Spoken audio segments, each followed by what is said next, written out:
Shane is among us. Shane is the CEO and co-founder of Air, which is Air.inc. For you guys to Google and check back. He's the former digital strategist of REVOLT, where he has helped build a global multi-platform media company. Previously, he was the CEO and co-founder of Swap. Bit of an underachiever among us. Just like a CEO and a co-founder of Swap, venture-backed fintech startup. Nothing to really know there. Chen started his career as a TMT private equity investor. Who does that? Grew up in Toledo, Ohio, and has split time between California and New York over the last decade with his family, today living in Mumbai. Shane, and obviously has earned a BS in engineering from Stanford in 2013. So yeah, I mean, like very much like us. So hi, Rohit, Shane. you're killing me. You're absolutely killing me. Thank you. I promise the story didn't happen that way. It was a lot of misery and struggle along the way. That's what happened when you Glad hire to a be director here. of communications. That's what that guy does to your profile. So, Got it. Got it. He makes it just sound good. Perfect. thanks so much, Shane. I'm like jokes aside, you obviously have a very impressive resume, and we are just happy to understand how it all started, how this journey looks like in real life terms and not like in marketing terms. So over to you. The mic is yours. Amazing. Well, thank you all for having me. First and foremost, it's been amazing just being a part of the community these last few weeks and trying to get to know a few people here and there. So to Shaf and Rohit and Siddharth, I don't think we've had a chance to connect, but congratulations. It's a fantastic group that you all put together. So thank you. Um, my journey really begins, I guess, in I grew up in Toledo, Ohio.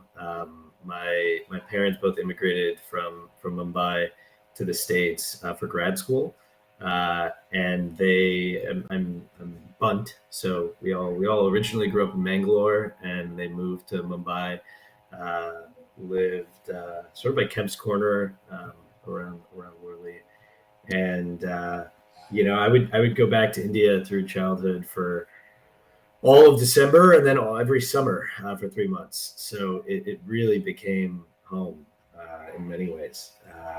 I spent my career basically, over the last 10 years between California and New York. I did my undergrad studies out in the Bay Area at Stanford.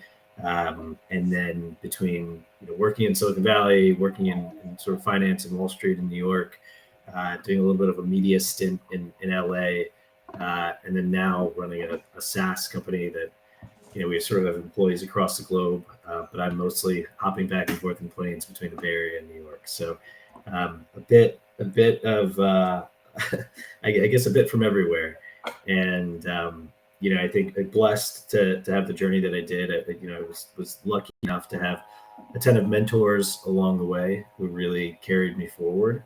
I'm a first time SaaS founder also, so. In many ways, over the course of the last 5 years since we started this business, I have failed and struggled to get this thing to the point it is today. And so, as many things that hopefully I'll be able to throw out there as ideas, I hope I can learn a few from the number of folks in the audience and as part of S11s who, just love this SaaS world and are developing their own lessons along the way. So. All that's just to say thanks for having me. And thanks so much for being here. In fact, we like Siddharth, Shafiq, and I, we started into SaaS back in 2014, around that period, 2013, 2014, where we had to explain that how IT works. It's very similar to that. Yeah. So, Yeah. I mean, so we had to explain SaaS is not a package. I don't think my family knows what it is. They think I sit on my computer all day. all of our families, yeah. Yeah. Don't get It's that. changing though. It's changing. I'm telling you, the kids today are growing up, and their parents are pushing them to get into technology and startups. Everybody knows that that's an avenue for dramatic growth, Yeah, and the potential is potentially higher than becoming the doctor or lawyer that our parents wanted us to become. So I Yeah. think So there's more my opportunities there. yeah. So my dad until 2018, 19 did not understand why I chose startups or used to like actually, pass off, tell me that, I mean, tell other people in the world that, he's the black sheep of the family. He got into startups. It's a sad thing. And then in 2020, 2021, when the entire Web3 came, he just asked me one question: Are you in Web 3, 4, whatever they are calling it? I told him no. Then he was like, I'm so disappointed. At least if you were in startup, at least be in that, which was going up and down. That's so funny. I love. I mean, everybody assumes, when your family describes you, they say you're an IT or you're an engineer. And when you say engineer in India, everybody assumes, okay, he can fix my car, he can fix my TV, he can change he can build a wall, and it's not. It doesn't really translate as well as you want it to, for sure. I think India has moved beyond that, where technology is like an accepted career path. But I think SaaS Yeah, is like a mile or a couple of miles away in the thought process. Nobody is getting totally. SaaS right now. The most that they get is, okay, do you code? Do you Okay, code? that's do you code, or do you not? That's basically the litmus test that people have. So, Totally, yeah. totally. Shen, I'd like you to, because I already know the product and I'm amazed by Yeah, I am using it on the in the background. I'm coordinating with Ari on it. So I love the product already, but I'll let you explain how Air is, because it's such a intelligent and a interesting concept, because it's yeah, literally like a white ocean. So I'll let you have the mic and explain what Air does, and amazing. how did you build it. Yeah. Yeah, thank you. So, we started this company about 5 years ago, and as most engineers in the audience and you three will understand, we started just with a problem, and the problem was it's difficult to work with media in the cloud at scale. Uh, you don't, no one would tell you to build a business around a problem. You should figure out what the solution is, who the customer is, how you think about the go-to-market motion. But we were sort of ignorant youths who thought we would just figure it out along the way. And so, in solving that really technical problem of managing media in the cloud at scale, we uncovered the fact that today, every single company around the globe is a media company. And they're a media company because regardless of what industry they're in, they're creating visual data, images, videos, PDFs to tell their story. And they're pumping that content in and out of a bunch of different tools for a bunch of different use cases. And so if every company around the globe is going to be a media company, then they need an engine to really drive the creative process. And we called that engine a creative operations system. And that's what we decided to go out and build. And so the creative operations system, its goal is to house all of your content, to store and organize it and manage it, but then to allow you to make decisions, to allow you to collaborate with an external stakeholder. Like if Rohit and I were giving feedback on a poster, we can collaborate, and I could give him notes in a section of that. If I was deciding what ad campaign we used last month that performed the best, I could look at that data all on Air. If I was trying to collect content from a photo shoot we just had, I could use Air to do all of that. So the creative operation system organizes your content. It allows you to collaborate with your content, and then allows you to distribute your content on an ongoing basis. And it automates that work so that your team members don't have to do that. And so today at scale, we're working with organizations like NBC Universal and Google and Procter and Gamble, and then a ton of startups in the US like Sweetgreen and SoundCloud and the New York Times, who are all using our product in various ways to manage this creative process. And the cool thing about our business is what's called a product-led growth company. So we don't just sell through demos and through people talking to CMOs or creative directors. We sell by you having a problem, you Googling, hey, I have this problem, and you arrive at our marketing site. And then you sign up, you join our product for free. And if you find value in it, you start paying us $10 user a month in our Plus plan, or $30 user a month in our Pro plan. And so in many ways, we're allowing companies of all size and scale to really use these powerful tools that only big businesses used to be able to use. So the average photographer that's running his studio can go to Air.inc. power as NBC does in managing their big creative process. So that's just a quick and dirty overview of who we are. Shane, just a follow up on this. How do you categorize Air inclusive? Like, what is the industry category or product category for Air? Is it Yeah, digital yeah. asset It's a management? good question. Yeah, yeah. It's funny, Shafiq, when you ask that, I vomit at the words digital asset management. I hate it. I viscerally hate it because it's a known category of enterprise software that Mm-hmm. has some of the lowest NPS in the industry, and there's never been a billion-dollar winner. It's sort of like calling Notion a knowledge center or a wiki. It's so much more than that. And I Mm-hmm. think that what's interesting about our business opportunity is that many folks don't buy a digital asset management system because they buy our creative operations system. And so I do think that asset management is a part of creative ops. But I think that the strategic difference with creative ops is that it's a day-to-day habitual workflow. So what I mean by that is today, 26% of our users use a product every single day during the work week to make a decision with their content. That decision could be any number of things. It could be sharing content to Shaf, or it could be giving feedback to Rohit. It could be any of these things. Mm-hmm. And so asset management just happens in the background. Similar with Notion as an example, I create a doc and I'm building a knowledge center implicitly in the background. And so, I think the important thing with a product strategy like ours is driving daily habitual usage and then watching how powerful that can become if that happens. And so I truly believe we're creating a new category. I do think we're stealing a lot of customers from digital asset management. I think we're stealing a lot of customers from independent creative workflow tools like Frame.io is a good example of one. And I think the combination of those things is really what's deadly for us. So that would be how I would answer that question. Sure, but Got it. Makes sense. Yeah. Yeah. So, Shane, question from my side, right? You've talked about how Air and everything. How did you get started on this idea? Like, what put you on that path of saying that, okay, hey, I'm going to build this now?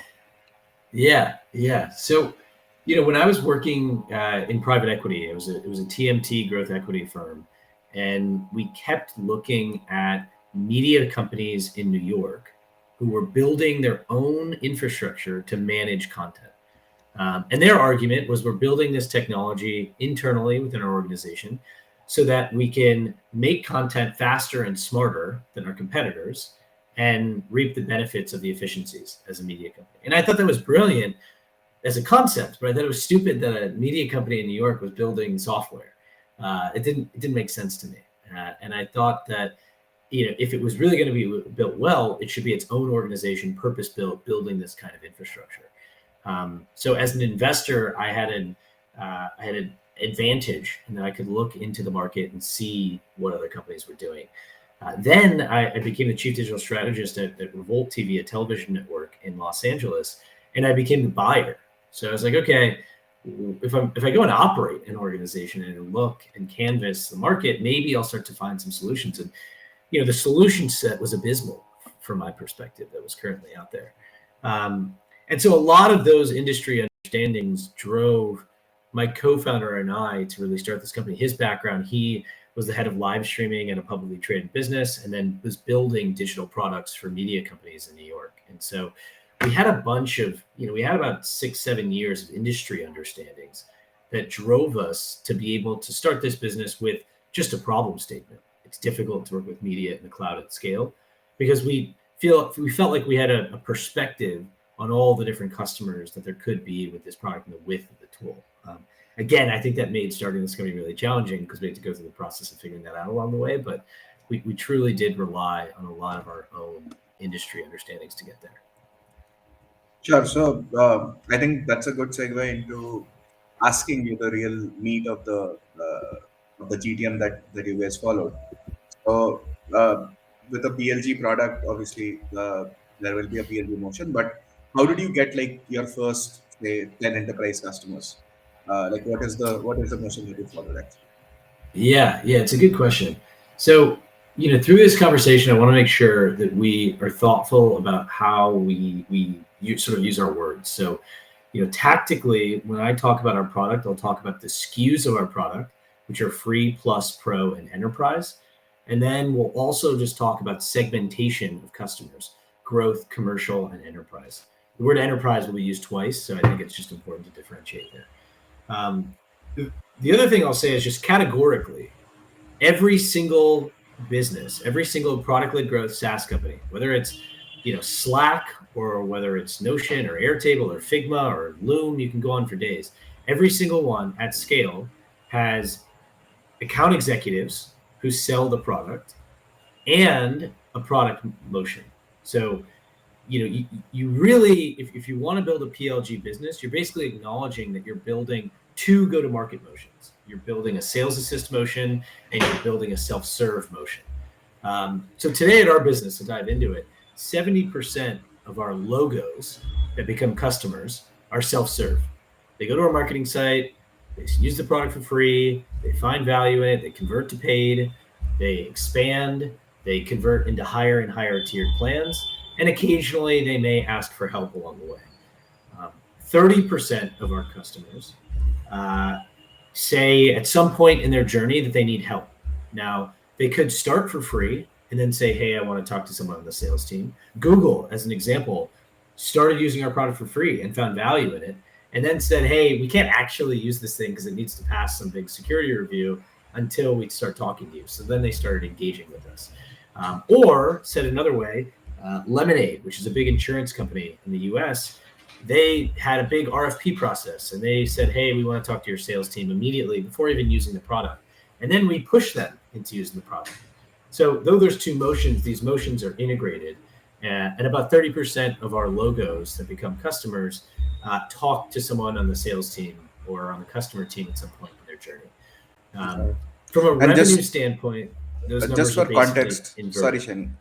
Just for context, what is the median ACV for an enterprise deal that you usually get at there? Yeah, median so today we've got almost 1,500 customers. Median ACV for an enterprise customer is about $19,000 a year.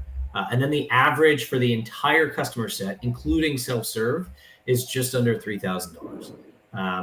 Of course, that's why I didn't go for average, because that will be a very different discussion. Exactly. Okay. And so, at the largest levels of scale, our enterprise customers are paying us over six figures for the product. I understand. And so, you can it's a lot of healthy space to grow an inside sales motion around that. The cool thing for us is that net dollar retention is well above 100%. It's closer to, somewhere between 115 and 130, depending on the month. And so that expansion comes from additional seats, more storage, more usage in the product on an ongoing basis. And currently the lead source is just the product trials right now, or how do you? No, so it's a pretty healthy. Yeah, I mean, we're all right now, in this kind of economic climate, it's so important to have channel diversity. And so about 50% of our leads are organic, 30% come from paid, 10% come from email outbound that we're doing. And then the other 10% come from a hodgepodge of other things.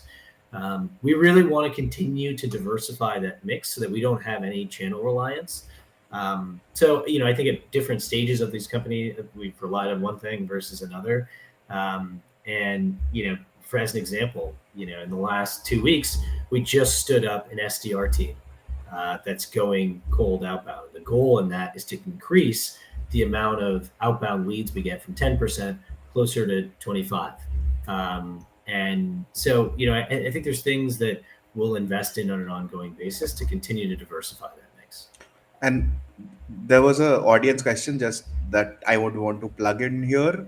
So Surbi asked this in our community that how do you this is specifically for you, that how do you build that tofu leads as a top of the funnel leads, specifically in the US?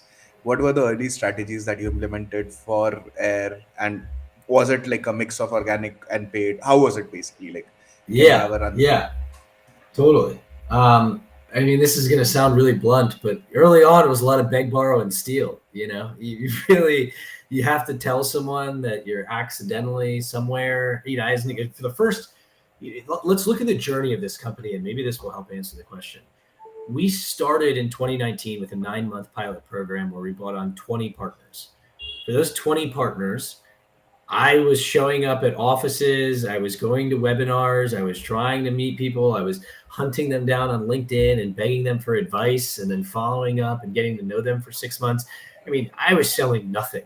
We were really, it was the earliest days of this thing. And those 20 people, 20 businesses, I engaged with them on a weekly basis. I sent them gifts. I spent more money than they weren't even paying us. We gave them the product for free, but it really built loyalty and affinity for our business and our brand. And in 2020, when we decided to charge all of those pilot customers, every single one, all 20, converted to paid and said, yes, we want to use this thing. Yes, it's working. Let's start to drive this at scale. So then I had social proof because I had logos that people knew about and people that I could introduce other people to that would give me customer references. And those 20, when we launched in March of 2020, the pandemic hit, but I needed to launch the SaaS business. So I launched with a wait list, but I had a lot of social proof. I had some customers, I had some validation out in the market. And so we built up a fairly large wait list. We did a big product hunt launch. We released a bunch of content. Our big game has always been LinkedIn. We've done a lot of content pushing on LinkedIn authentically. And we can talk through that motion if it's interesting for folks. And with that wait list, my thought process was just methodically expand the amount of relationships I can have in this organization, not customers, but just relationships. And so from 20 folks, we grew to about 100 through the course of that next year, from March of 2020 to March of 2021, where we were working with these people, really getting to know them, over-indexing our time. We were charging them because the product had gotten to that point, but we were really spending time getting to know them and servicing those accounts. So then by March of 2021, when we finally really removed the wait list and launched the free product, the business dramatically had scaled. In the last 18 months, today we're at about 1,500 partners across the globe. And many of those people don't have the same level of touch that with me as an example that we used to have, but they have an equal amount through our customer team, and the product experience is much better and hopes to do some of that itself. So that's how we thought about it methodically.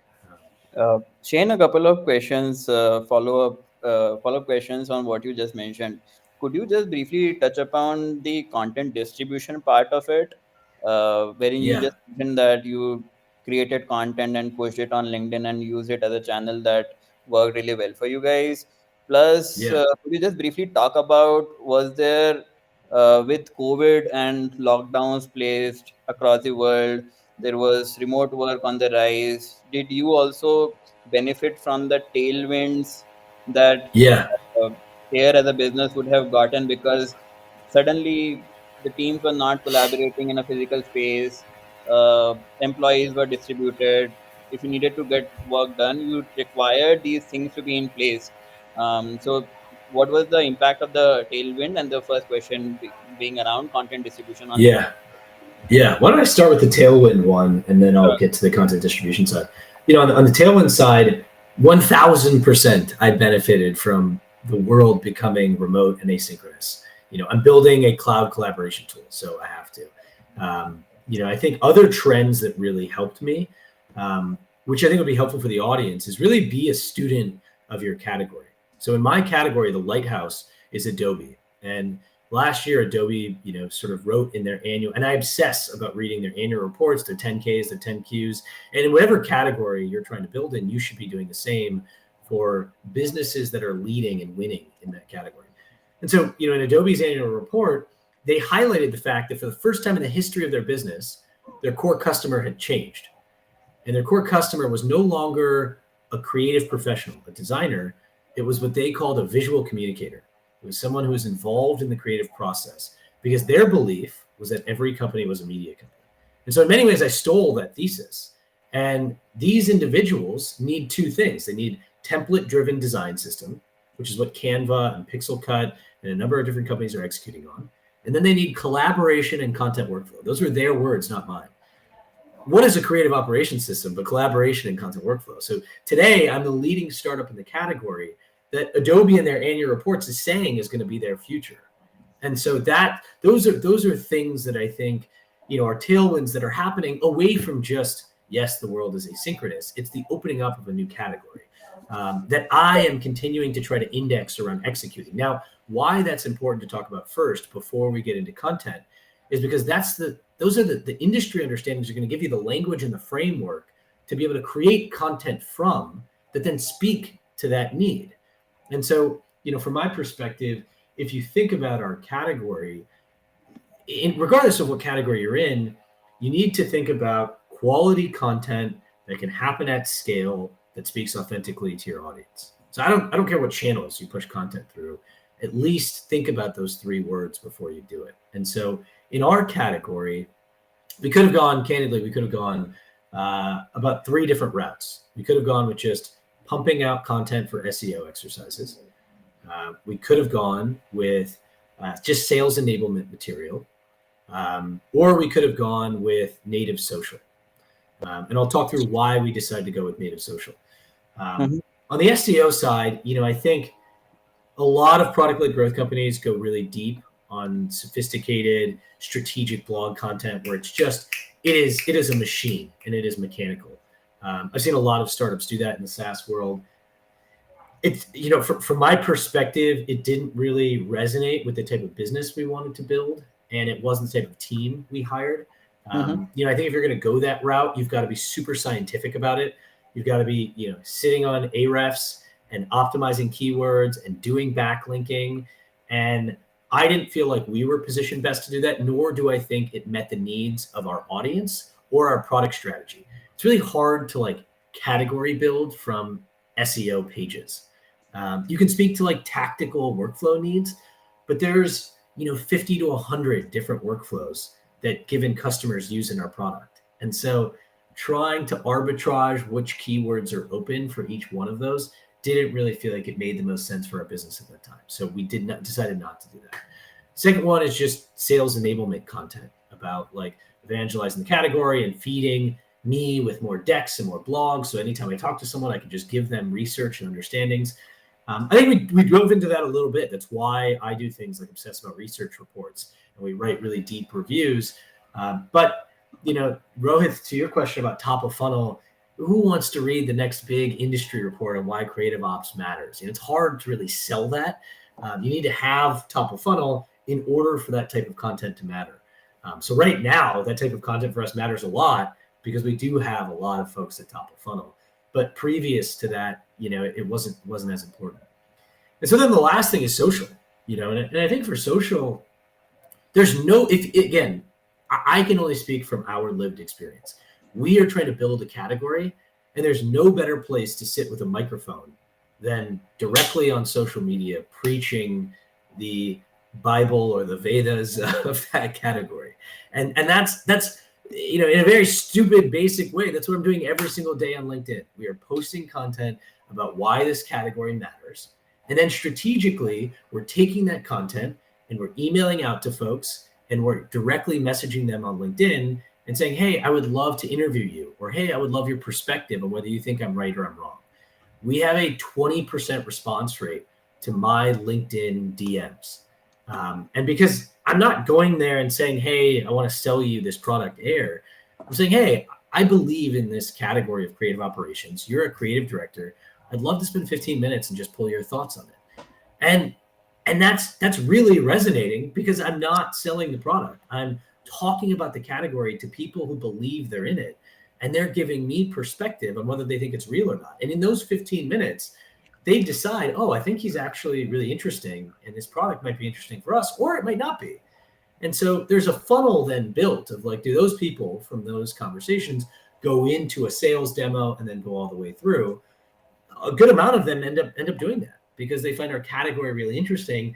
And I have 15 minutes to really sell the category and build perspective from them on how to sell it in the future. So I think it's figuring out what funnel works best for you and the team that you have. I also, he hasn't spoken yet, but Ari Rubin, who's our comms lead, is on the call. and he excels at social. He's a 35-year-old that lives on Twitter. I feel blessed to be able to have him on the team. And I can't really say his age. I don't really know if he's 35, maybe 45. It's very unclear to me. But the moral of the story is this guy has been living on social media for the last. This is the age 35 to 45. You don't know whether you're 35. It's very unclear to me. But he's too old living on social, but he's been a historian of what's happened on social and what resonates there. And so this is what built for us. We figured out where we had an arbitrage. And where we had an arbitrage is on building great social content and being authentic with social media to drive net new conversations for our business. And we're doing that. In last month, this LinkedIn exercise that I just noted to you was the second best source of pipeline generation at our business. Just this motion. So Shane, Shane, two tangential questions from there.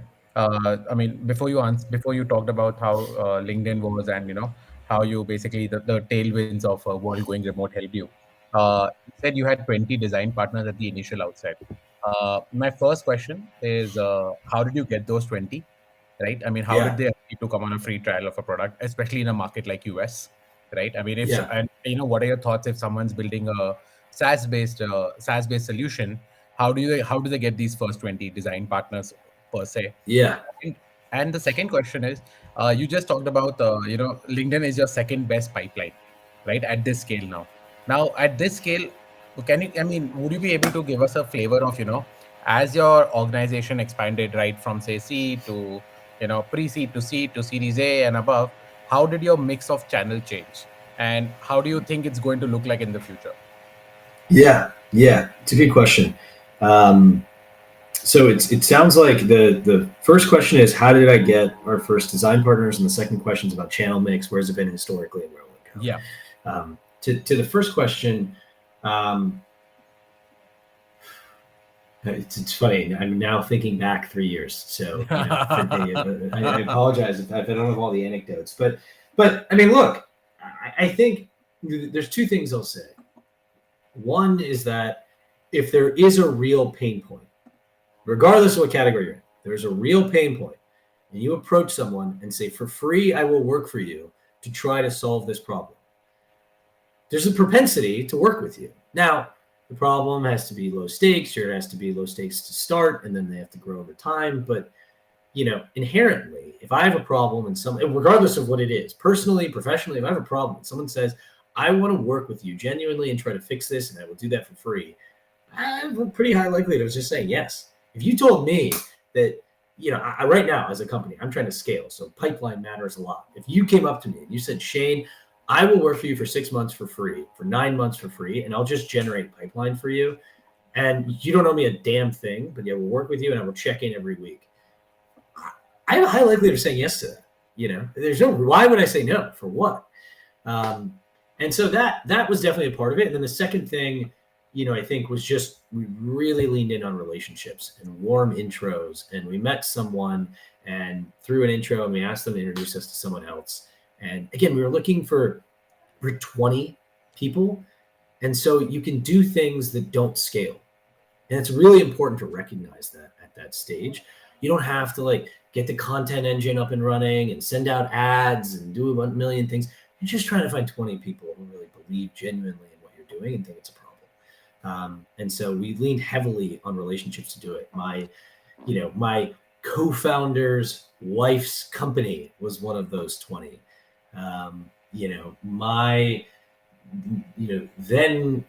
Girlfriend's company became a partner. It was my friend's friend became a customer. It was, we really leaned in on our personal and professional networks. An investor sent an email and we got 3 through that. Those are the kind of things that we really, really leaned in on. And I feel blessed to have been able to call in those favors at that time. So that was the story around how we built those first 20. It was also, we were in New York, and so I would office hop. I would literally park in downtown Manhattan and just run between offices and try to get introductions and meet with people and sell us and me more than I would the product. And I would keep showing up, and I would bring something to say thank you. and those things helped build social proof for someone to say, hey, let's just give these folks a shot. It's a pain in the ass for us for whatever this thing is. Let's try to see if they can help us solve it.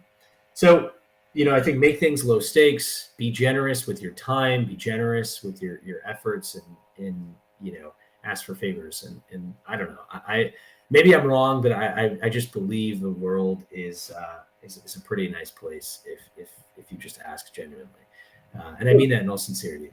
No, yeah, I think I've seen that work with other founders as well. The challenge is when you, and I don't know if you have been on the other side of the table or not, but when you don't have those favors to call, which after a stage, I think nobody has. Yeah, How do you push the envelope then? Like, how do you actually get a crack at the market? Then is the thing. And totally. honestly, the thing that you just mentioned, that a friend of a friend has a company and he became a design partner, is the biggest disadvantage. Or maybe it's just how the world works, that Yeah, people sitting in India don't have in the US, right? totally. So Totally. how do you suggest the founders in India or the people who are just starting out build that Yeah, network, and how to go yeah. about it maybe? Yeah, I'll say this, Rohit, because I think it's very clear there is a disadvantage, and let's call a spade a spade. There's 100% disadvantage. We should be clear about that. The thing I will say is that I ran this organization remote for the last 3 years. I have made more friends digitally, and they don't care whether I'm in Bangalore, Bombay, or Boston. And so let's look at my LinkedIn play. On my LinkedIn play, every week I'm meeting 5 people. I'm not in their regions. I'm meeting them. I'm genuinely meeting them, and I'm having a conversation with them. This asynchronous world has opened us up globally, not just to hire, but to work with people and to get to know them. So in many ways, it's leveled the playing field. Where now I don't have the advantage of being able to park myself in downtown Manhattan and run around because no one's in the office and wants to hang out anymore. It's all being done like this. And so my big recommendation would be to work on relationship building digitally. And you can do that through amazing groups like S11, where you message someone and you just say, hey, here's who I am. Like, would love to get to know who you are.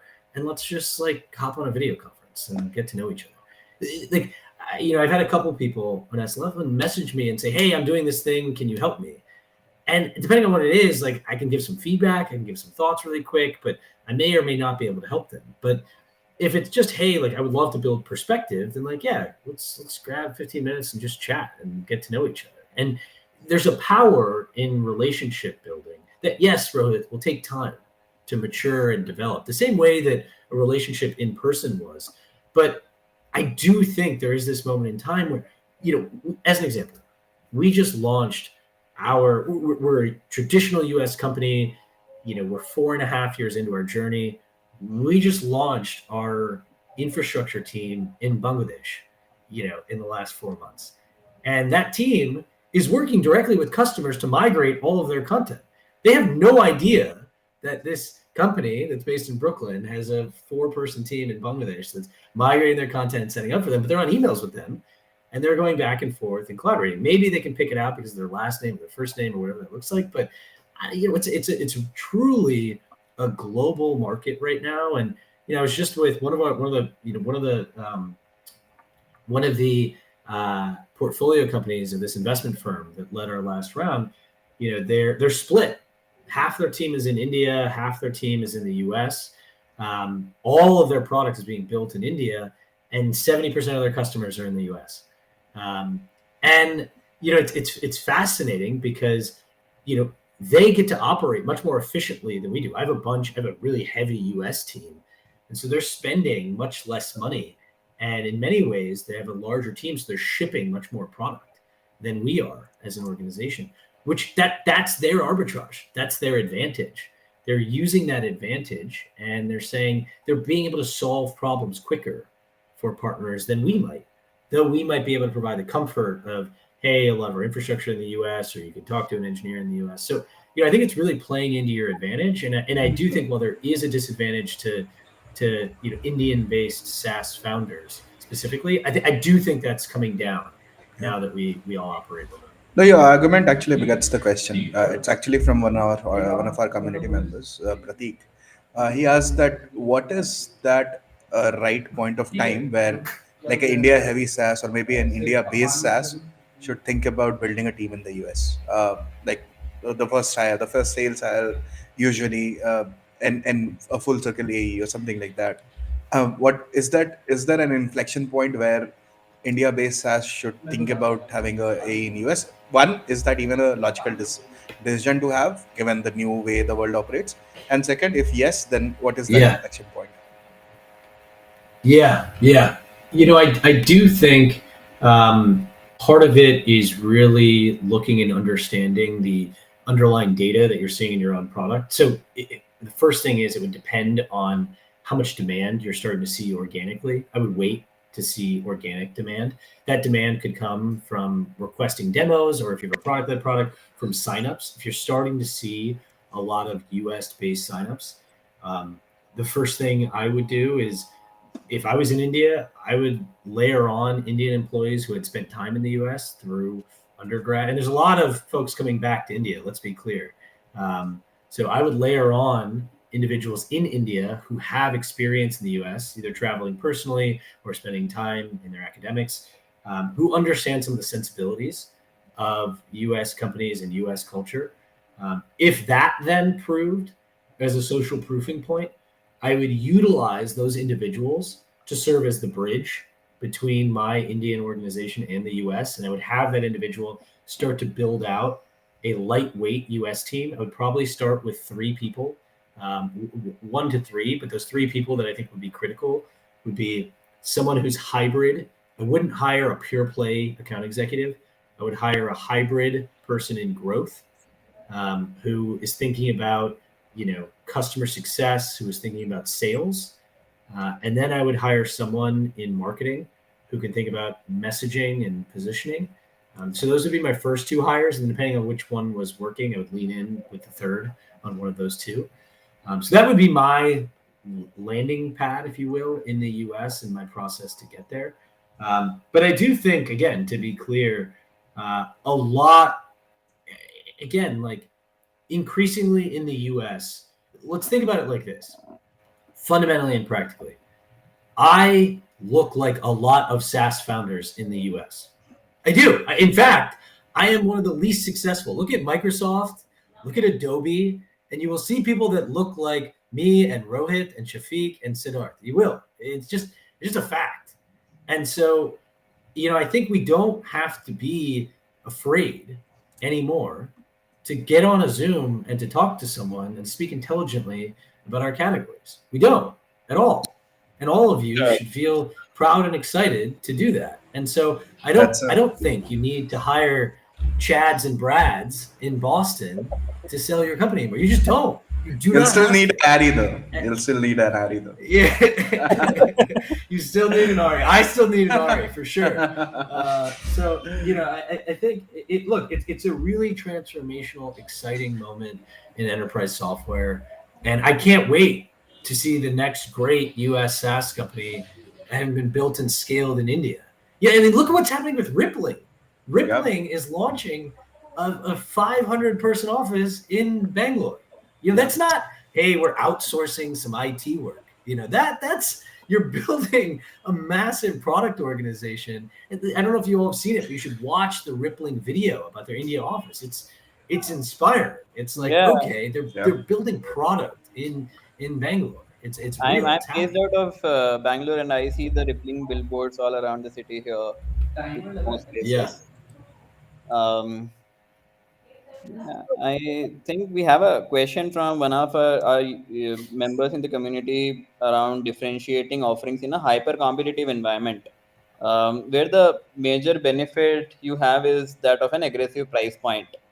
So essentially, it's a cost arbitrage kind of a situation that benefits the companies based out of the subcontinent, and hence they are able to offer the same product, or like 90 percentile of the best product in the market at substantially lower prices. And then pricing becomes like a differentiating factor for a lot of these SaaS companies based out of India. and then they're not able to command, let's say, a premium on the product. So there is probably a leader in the US or in the West, elsewhere, commanding that price, and then the differentiation for this smaller or the challenger SaaS company based out of the subcontinent is essentially pricing. In that situation, how do you essentially go about solving for that? Yeah. Um, you know, let me say a couple things. First and foremost, I was raised, in an Indian household and was taught to be cheap. I don't know about many of you, but Yeah. I don't know. I don't know if that's a big trait amongst all of us, but at least in my whole household, like we were always, penny wise and I'm sorry, we were always pound foolish and penny wise, and Yeah. I think in some cases that served as a disservice to us. I think in some ways also that served as a lesson for me in what I shouldn't do with our business. And so let's use my business just as an example. Digital asset management systems, which we talked about previously, all are request a demo, and they charge tens of thousands of dollars, so they're much more expensive. And you can start my product for free or for $30 a user a month. So in many ways, I am the cheaper solution than the alternative. So I'm using me as a proxy and Air.inc. In our category and in our conversations, I don't hammer home the price point. I don't. It's there and it's clear and it's an advantage for me. But I don't sit there and say, like, we're the cheapest solution, we're the cheapest solution, we're the cheapest solution. I say we're the most quality product, we're the most quality brand. And if you look at our marketing site, you see a beautifully created marketing site. We've won a bunch of awards for that marketing site. If you look at some of the content we put out, it's really high quality. If you look at our product, I hope it feels premium and it feels like a great tool that's easy to use. And I think there is that same advantage in this scenario that this person is describing, but the way they're positioning it as cheap. It's no one, if you're a business, you can't afford sometimes to buy the cheap product, because if it breaks or it doesn't work or it's whatever, then it's going to fall apart. And there's a different calculus for a business than there is personally for the cheaper solution, because you can't always afford to make a mistake. As an example, if I sold cheap, think about it like this. I sell a product where 26% of users use a product every day during the work week, where we store 40 million assets today. 40 million for businesses across the globe. If I sold it and said we're the cheaper solution, they would be like, shit, what happens when the product goes down or we lose all of our content? So I think that, like, my point is that use your price point as an advantage at the right moment.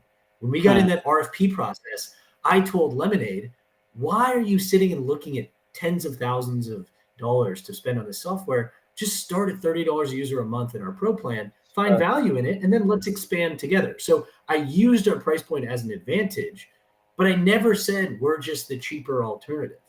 I made it feel like we're the most premium solution. We just happen to have a cheaper price point or a more attractive way to get started. So I think it's important to really change the narrative around that advantage versus just, well, again, it depends on your category. In my category, it didn't make sense to do that. So I don't know this person's category well enough to make a projection there. And I'm so sorry. I mean, you talked about being in India and being very frugal about everything, right? A lot of us can resonate with that. Now, just pulling on that thread, I wanted to ask you, how do you, I mean, how do you think the Indian and US customers differ? Both in terms of, like, I mean, because now that you've opened your product for all, you would have seen a lot of flow from Indian customers as well, and now you've sold to the Yeah. US enterprise as well. How do you think they have? Yeah. Well, I will say, I don't think we have enough Indian customers for me to really, my experience in India is, watching my family and my family's business, going back, going to the movie theater, eating good dinners. Like, so I romanticize all of the aspects of India, but I don't have the lived experience of operating a business there. So I do think that's an important caveat. I think in the US, I think the sensibilities I just described matter a bunch. Your marketing site, what the product does, how it feels, how you communicate, all of that matters a ton. I'm not saying it doesn't in India, but I know it does in the US. In the US, people are willing to really give some on the product if you can make them feel comfortable and get them there. So it's a lot of like soft selling along the way. I think in the US, social validation matters a ton. And I can't make a projection on how Indian businesses think about that because I think that's unfair. But again, if I used my own lived experience there and family as a proxy, I'll say that like maybe price point is really a pressing, attractive thing because maybe it's hyper competitive and there's a bunch of different alternatives. I think in the US, people romanticize things a lot. They romanticize a product experience. They romanticize this ideal form of a business. There's a lot of narrative about like building the best type of company in the US and optimizing your company. And so like playing into that narrative and being a little bit future leaning is important, and buying the latest and greatest thing is important. And as the world becomes global, that's probably happening more and more in India. I don't know. But that'd be how I answer that question. I think the caveat was real. I think we resonate with you where the overall value put on user experience and overall brand perception is, I think, one of the most important factors when it comes to the buyer decision in the US. And I think uh, I am just thankful that you shared everything from your lived experiences, so that it's as honest and as true to your to the real thing than just quoting best practices, and that is what we aspire to do at Deep Dives. I think officially we have run out of the 60 minutes that we blocked on But we our have a audience couple of calendar. questions if we can take them, Rohit. Yes, I am just Shane, if you uh, have like five, yeah, six yeah. minutes. I'm Yeah, just of announcing course, the happy to. formal end of time. People who want to stay back can stay back. Sure, Just sure.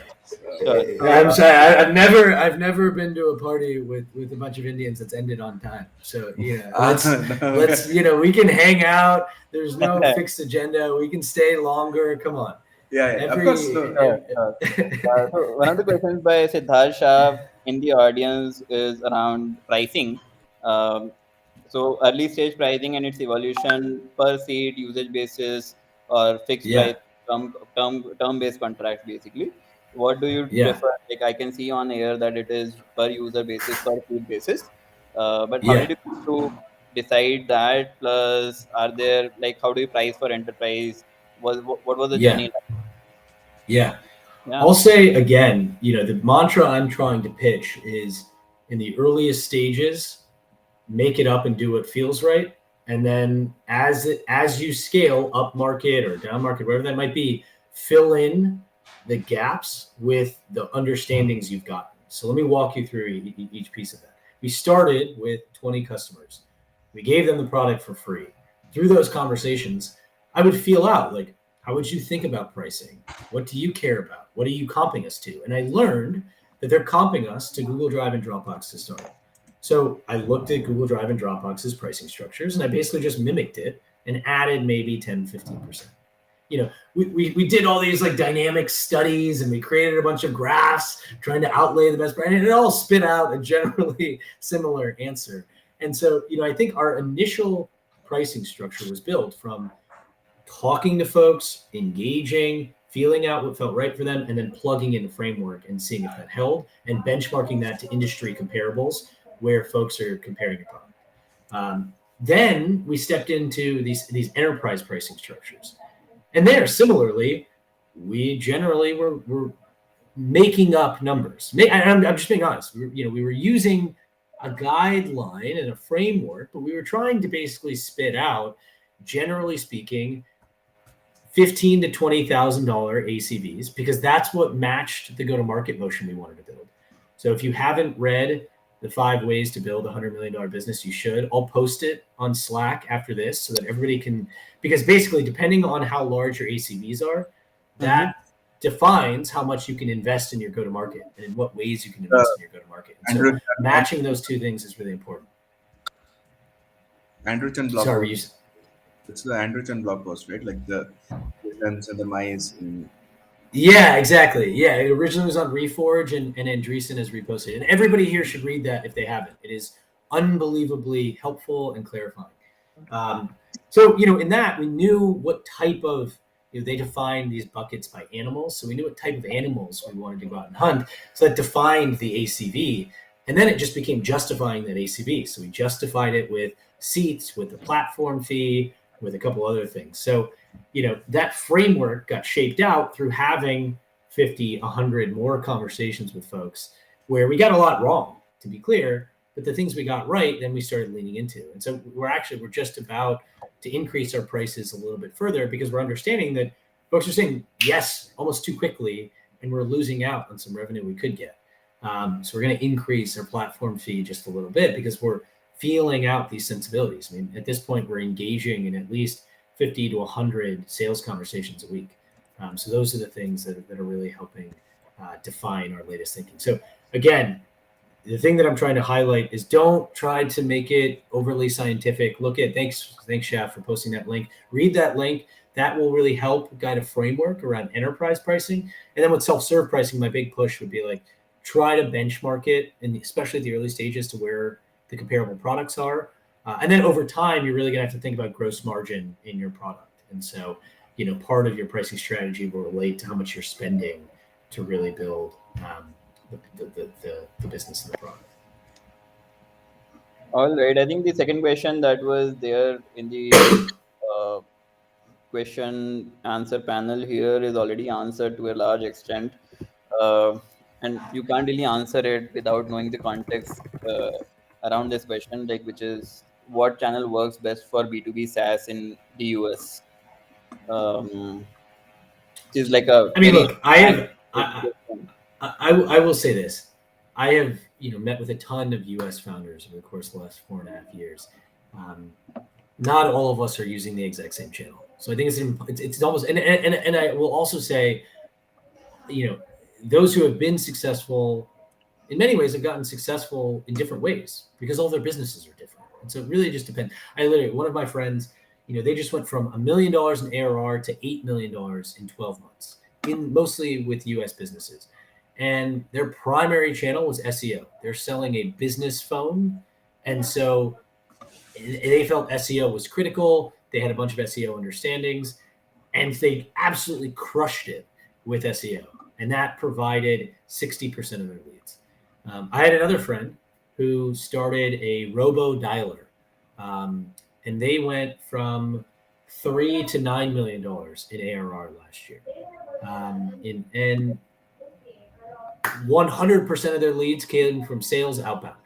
AEs and SDRs sending out emails and responding to those emails and getting on the phones. So, again, I think the thing I try to push every founder I talk to on is be really thoughtful about what business you're trying to build and what type of founder you are, and figure out amongst those two things where your arbitrage opportunity is. And that is going to look different for every single company and every single founder. Got it. Makes sense. Any other questions, follow-ups with Sid and Rohit? Just like a final that whenever I talk to folks in the US and SaaS, they ask this. How do you think the evolution of SaaS buying has been in the last, say, 5-7 years, where like the entire Drift, Kong, brands like those came in and changed the playbook, where it became like a brand first purchasing decision? Is that real, or is that just made up by the brands who are actually like making that narrative, or do people are actually going by brand first nowadays? I'm gonna make 2 points.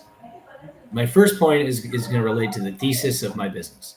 Every single company around the globe is a media company today, whether they like it or not. And so I do think brand and content are fundamentally important, especially in enterprise software. You'd be shocked the number of enterprise software companies that are now customers of Air, because they need to create a bunch of great quality content and put it out. the purchasing decision in enterprise software today is no different than the consumer purchasing decision.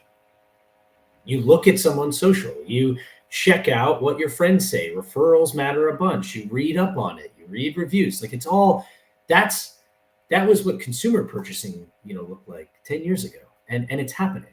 And it's only being further accelerated by these product-led businesses, where in almost every single category of enterprise software, someone can try before they buy. And I guarantee you, in your category, they will likely try that product before they buy yours.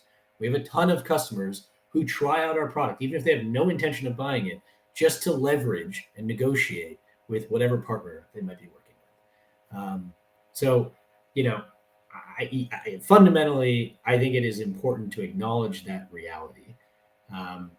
And then on the flip side of it, I think specifically when we talk about brand and content, let's look at just, paid ads. It's so hard in paid ads to really hit and resonate because there's so much content out there. So not only is every company a media company and content matters, but quality content matters a ton, and the refresh rate. And you can't just, it's amazing that there is generative content now. DALL-E is fascinating and everybody should look into it, but it's only going to further the difficulty of creating something that is unique, that tells a story about your brand and why it matters in the world. And so I do believe in creativity. I almost have to be the type of founder of the type of company that I am. And I think that, it's only going to increasingly get more and more difficult to build a brand that resonates. And in whatever way you do it, my push is to do it authentically. Let's like in the US, let's just speak to the US market for a little bit, because we're constantly trying to translate here between India and the US. Look at the amount of direct consumer brands in the last 3 years that have taken off with Asian sensibilities. Just look, just do a quick Google. There is Sanzo, there is Jin, there is Omsum, there's all of these, there's Diaspora Co. There's all these amazing consumer products with Indian or even just Asian sensibilities that are really resonating in the US market at scale. Why couldn't there be a SaaS company with Indian sensibilities and scale? I would never tell any of the SaaS founders in India who are listening to become a US company in order to sell into that market. If anything, celebrate the fact that you're an Indian product and be proud of that and demonstrate that in whatever ways can be unique and inspiring, and then put that out into the market. And I think, if you do that on a consistent, authentic basis, it may really resonate. We have a huge launch next week with Product Hunt. We're doing a big Product Hunt launch next Thursday, where I've got to get out there and be on the bully pulpit of our story, and we've got to get upvotes, and we've got to scale, and we're releasing a big new video, and there's all these new product features coming out. And at the end of the day, I'm going to do that in a way that is authentic to me and this organization, which, I'm an Indian American that grew up in Ohio, whose family lives in Mumbai, that has split time between California and New York. And so whatever we do is going to be shaped by all of that. And I'm just recommending for everybody else that they have a level of confidence in whatever it is that shaped their story. And if they put that in the world, I think that has the Also, opportunity. I mentioned that with the next fundraiser, we're doing a Bollywood song. Yeah, Ari's dream is to announce our Series B next year. Knock on wood, if we keep being successful, we'll raise our Series B in the next few months. And he wants to create a Bollywood drama in order to launch that. So let's see if we let him. I don't. It won't be AIRRR. Yeah. It's not going to be Kuch Kuch Hota Hai. It's not going to be a love story. It's not going to be Kabhi Khushi Kabhi Gham. It's going to be, an intense, drama. So we'll see. We'll see if we do that. But you guys are all going to be cast. All three of you are going to be cast in the film. So we would love to be. There is a SaaS company from Chennai which announced its funding round using a rap video. Wow. Yeah. It's Rocket Lane. You can check it out for reference. Yeah, we might. It was a killer video. Yeah, really well made. Really well made. Yeah. We'll look that one up and we'll try to see. But I'm glad. I'm glad now. At least I've got 3 or 4 extras. Or I mean, Rohit, you might be a lead role depending on I know. I wouldn't have taken up what that you're extra hoping offer to. anyway. Yeah, we can That's begin below my salary. We can begin salary negotiations now. So just let me know. For sure. So pay me the advance. I'll hire an agent and he'll talk to you. Oh yeah. By the way, I have the agent. Well, thanks again, all of you, for having me. Really, really appreciated it. Thanks to everybody at S11s. It's been, it's funny. My family moved back to India from the U.S. My senior year. My parents moved back of high school, so they've been back for about 10 years, 12 years. And in the U.S., I will say that there isn't as strong of a community as Indian founders as I would have liked. And so it's been really comforting to be invited to be a part of the S11s community. In that it feels a little bit like home, and I'm actually hoping that more of the US-based Indian American SaaS founders engage with communities like this and build their own subsets of it. So I'm trying to constantly push the Indian founders S11S New York chapter. into this group. Yeah, go on, we build that. We need build that. that for us. We do need to build that. So We one day I'll be hosting you guys. We also want to be on NASDAQ billboard. Hey, I'm already there. And that is below my line. Yeah, below your line. That's okay. That's okay. You won't be on it. I will make sure you will not be there. Well, thanks everybody. Really, really appreciate it. This Thanks so much, fantastic. Shane. Thanks. I know it's super early for you, and thank you for just waking up and like sharing all of this like early in the morning. I cannot even imagine what I would say would make any sense that early. So thanks. Look, we all do this job because we love it. So this is the best part of my day. I really do appreciate it, and thanks for having me. And thanks, seriously, thank you for the community, all of you who built. It is it's fantastic. I will be looking forward to a lot of your replies and value adds in the community, and we'll look forward to do a follow up of this and maybe something more in the coming more months. Yeah. I'll share. I'll share maybe next week. I'll share a couple different thoughts and articles. I'll work with Ari and maybe pull some additional things that people can read about if they find it helpful, and then we'll clue all of you in for our launch next week, and you can watch our go-to-market motion come to life and how we did it. And I'm happy to do another breakdown around either the success or the failure of that. Is there a Bollywood song involved? No Bollywood song. No Bollywood song. Is there a dad joke involved? There is a dad joke. There's always dad jokes jokes here and there. There's always dad jokes. Always dad jokes. Always dad jokes. Yeah, that's the only thing Ari has. That's what happens when you hire a dad as your comms leader. That's all he knows. I am just intrigued by the way you appreciate Ari. I will leave it at that. So thanks guys for being so cool and fun about this. Looking forward to more of these. And with that, we call like a final gong to the session. Thanks so much. Thank you. Thanks, Shane, for doing this. Bye. Thank you, Shane. Bye. Thanks, everybody. Take care. Bye.